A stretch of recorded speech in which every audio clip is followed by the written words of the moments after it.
Setelah kita menyelesaikan depresiasi untuk bangunan, ini saya koreksi ini bangunan ya, bangunan yang dimiliki. Kita akan membangun untuk yang terlalu banyak baris, kita persempit. Juga terlalu banyak, kita persempit dulu. Nah, sekarang kita akan bangunan baru. Nah, karena bangunan baru ini sesuai informasi di soal baru beroperasi di 2031, sedangkan kita di sini 2030 maksimal, berarti kita tidak melakukan depresiasi. Kita tidak melakukan depresiasi, tapi kalau misalkan bangunan baru itu dimulai pembangunannya sejak 2026 dan beroperasi 2028, maka di 2028 sejak beroperasi itulah kita mulai melakukan depresiasi. Nah, karena bangunan baru itu eh, tidak beroperasi sebelum 2030, maka tidak ada depresiasi. Nah, untuk bangunan baru ini ya kita bisa menggunakan seperti ini, saldo awal dan depresiasi, tapi saya putuskan tidak menggunakan karena kita tidak ada depresiasi di sini. Tapi untuk bagi yang ingin menggunakan ini, jadi kalau misalkan pembangunannya dipercepat gitu, apa yang terjadi ya bisa saja ini dimasukkan ke model seperti ini. Jadi bisa dipilih, di sini akan ada pilihan kapan pembangunan mulai terjadi. Yaitu variasi saja. Jadi eh, pembuat model harus mempertimbangkan apa saja yang perlu bisa diubah inputnya, yang bisa diubah inputnya. Sehingga nanti waktu diubah-ubah inputnya ini rumusnya sudah mengakomodasi, kita tidak perlu lagi merevisi rumus. Nah, ini untuk bangunan baru kita lihat di sini, bangunan baru ini. Nah, ini kita copy. Karena ini dari tab lain, kita beri hijau.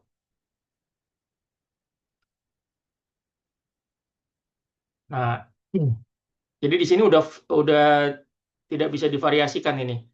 70 miliar ini tahun 2029. Tapi bagi yang ingin bisa ini divariasikan, misalkan klien kita bertanya, coba itu kalau dimajukan ke 2027 gimana? Dan mulai beroperasinya di 2029. Nah, kan berarti mulai 2009 harus ada depresiasi. Nah, kalau memang itu seperti itu permintaannya, ya bisa dibuat seperti ini, modelnya kurang lebih yang belanja mesin ini. Nah, itu variasi saja. Nah, ini bangunan baru seperti ini. Lalu yang terakhir adalah tanah. Kalau kita lihat di soal, di sini dia membeli tanah, klien kita ini, eh, dia membeli tanah untuk ini kan, pembelian tanah di 2028, 150 miliar. Nah, tanah ini tidak terdepresiasi. Sifatnya tidak terdepresiasi sehingga kita tidak perlu eh, membuat depresiasi untuk tanah. Ini tanah, saldo awal penambahan, berarti ini saldo akhir. Nah, seperti ini. Copy ini satuannya dulu. Nah, saldo akhir tanah, saldo awal 2026, kita lihat di saldo akhir 2025. Tanah, kita lihat tanah. Nah, ini tanah. Kita pastikan kita mengambil ini yang benar. Nah, ini tanah. Dan ini kita ambil dari sini. Kita copy ke samping. R. Dan ini penambahan. Nah, seperti ini. Nah, kita ambil data tanah di sini. Pembelian penjualan tanah. Nah, seperti ini.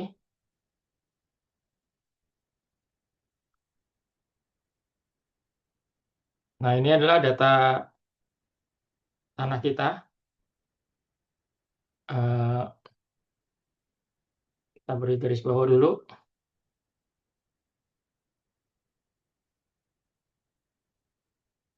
Nah, kita sudah selesai membangun eh, fix aset untuk bangunan, tanah, dan mesin.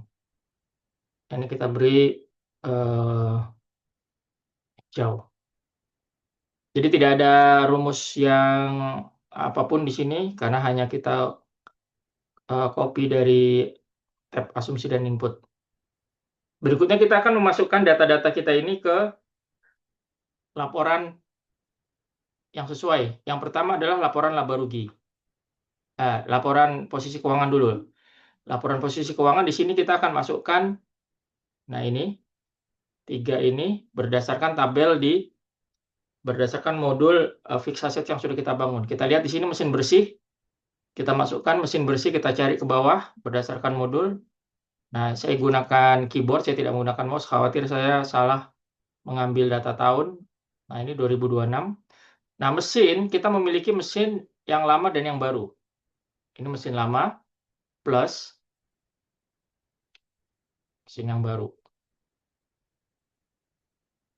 Nah, ini mesin baru.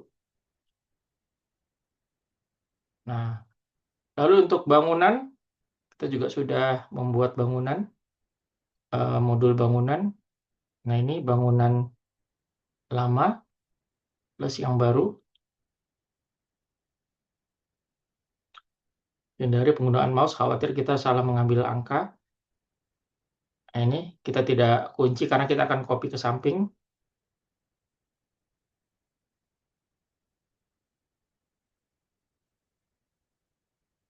Lalu kita akan tanah yang ya ini. Karena ini sudah net ya, ini mesin dan bangunan net, berarti kita memang ambil yang sudah depresiasi, sudah dikurangi depresiasi.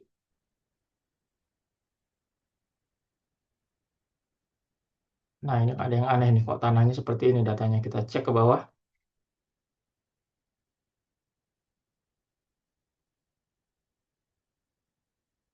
Oh, karena tanahnya ini bangunan baru. Ya, kita asumsikan bangunannya ini seluruhnya 70 miliar ini dikapitalisasi, pengeluarannya terjadi di 1 tahun ini. Bangunan yang dimiliki, oh ini bangunannya kita tadi ubah ya. Kita kan tadi berdasarkan soal, bangunan itu 21 tahun. Kita rubah di sini karena kita sumbernya di sini. Bangunan yang ada saat ini 21 tahun, untuk mesin baru 20 tahun.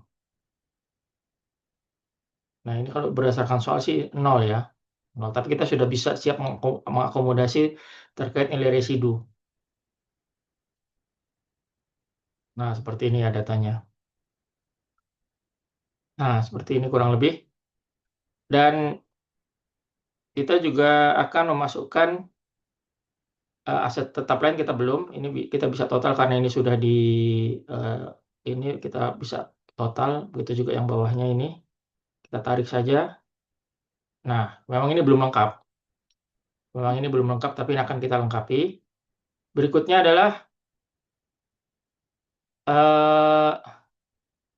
depresiasi. Nah, depresiasi di sini termasuk mesin dan bangunan keseluruhan. Dan kita sudah menghitung, karena ini depresiasi kita minus, gunakan minus pengurang, walaupun di bawahnya tidak pengurang, kita letakkan minus di sini. Nah, depresiasinya mana saja? Nah, ini yang pertama, ditambah ini. Nah, ini depresiasi ini. Nah, ini kita gunakan saja sum ini, daripada kita satu-satu. Ini sum.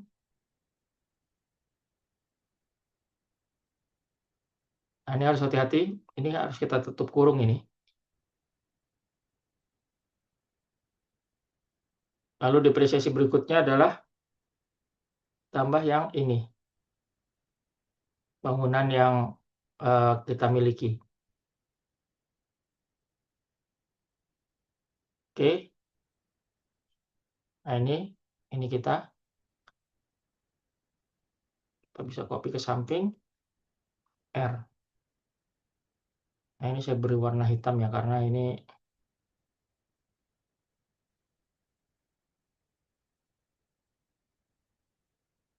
ya kurang lebih seperti ini hasil kita.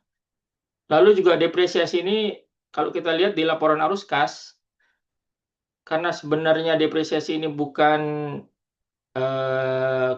tidak mempengaruhi cash flow, tidak adanya cash flow yang keluar, walaupun dia di sini mengurangi sales ya, tapi dia tidak berdampak apapun terhadap cash flow. Nah, karena kita di sini menggunakan cash flow, indirect cash flow, jadi dimulainya dari di sini kalau dilihat di sini dimulainya tuh dari yang ini, diambil dari yang ini 481 ini. Nah ini, dan di sini ada depresiasi. Karena depresiasi ini sifatnya tidak mempengaruhi cash, sedangkan di sini dia mengurangi pendapatan, mengurangi perhitungan waktu kita mencari net income, maka di sini kita tambah. Ya, bagi yang latar belakangnya akuntansi, tahulah apa yang saya maksud. Ini kita tambah, jadi di sini kita akan menambah depresiasinya. Nah, kita letakkan di sini. Nah, ini. Nah, lalu juga terkait CAPEX. CAPEX ini kan aktivitas investasi.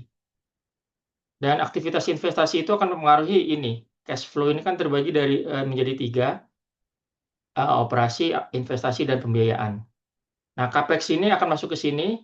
Nah, berarti setiap pembelian mesin baru akan mengurangi cash flow kita. Setiap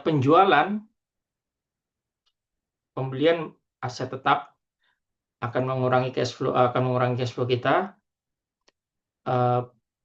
Saya ulangi, pembelian aset tetap mengurangi cash flow kita, sedangkan penjualan aset tetap menambah cash flow kita. Nah, mesin ini kita lihat di sini. Mesin kita lihat dia belanja mesin ini. Kita lihat yang ini penambahan. Berarti dia mengurangi cash flow kita. Kita letakkan minus ini. Nah, dia minus. Karena memang ini belanja mesin. Cash kita keluar. Lalu bangunan pun kita ada cash flow keluar bangunan. Nah, ini bangunan. Ya, ini bangunan. Nah, dan tanah. Tanah pun kita ada belanja tanah, sehingga ini mempengaruhi cash flow. Kita tidak ada pelepasan aset tetap, sehingga tidak menambah cash flow kita, tapi yang ada adalah belanja. Nah, ini. Nah, ini data kita. Ini kalau mau diseragamkan agar munculnya strip bisa saja. Alt HVR. Nah, kita gunakan rumus yang sudah ada ini untuk menjumlah yang sudah kita masukkan. Jadi, memang ini belum lengkap. Nah, kita masukkan saja apa yang sudah kita buat. Dan coba kita tes.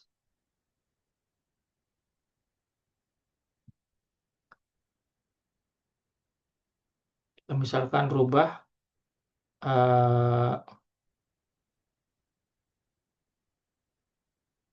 Untuk ini memang dia tidak terpengaruh ya. Untuk cash flow ini, untuk perhitungan belanja cash flow ini, belanja capex tidak terpengaruh oleh skenario. Yang terpengaruh oleh skenario penjualan sini.